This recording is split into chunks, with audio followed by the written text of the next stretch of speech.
الرحمن علم القرآن خلق الإنسان علمه البيان الشمس والقمر بحسبان والنجم والشجر يسجدان والسماء رفعها ووضع الميزان ألا تطغوا في الميزان وأقيموا الوزن بالقسط ولا تخسروا الميزان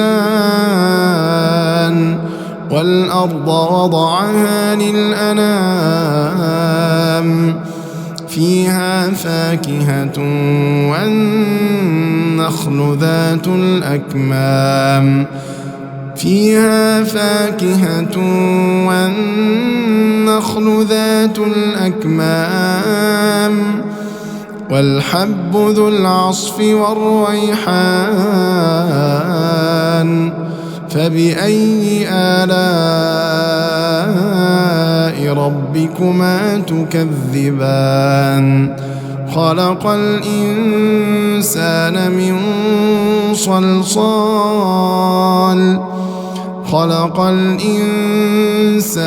من صلصال كالفخار وخلق الجان من مارج من نار فبأي آلاء ربكما تكذبان فبأي آلاء ربكما تكذبان رب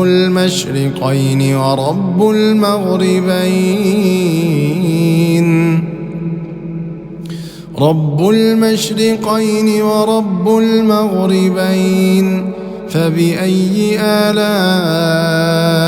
ربكما تكذبان مرج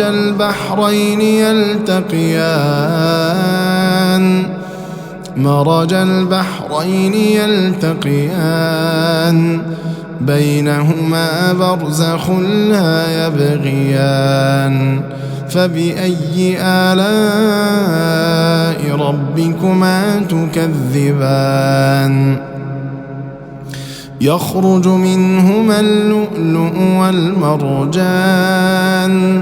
فبأي آلاء ربكما تكذبان يخرج منهما اللؤلؤ والمرجان فبأي آلاء ربكما تكذبان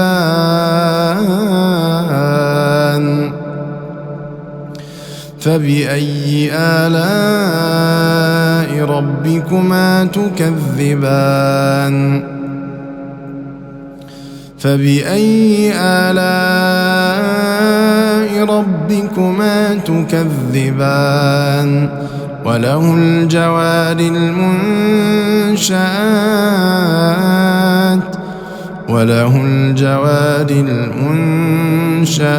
في البحر كالأعلام وله الجوار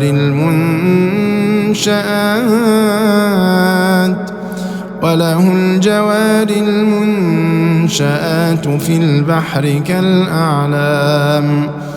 فبأي آلاء ربكما تكذبان فبأي آلاء ربكما تكذبان كل من عليها فان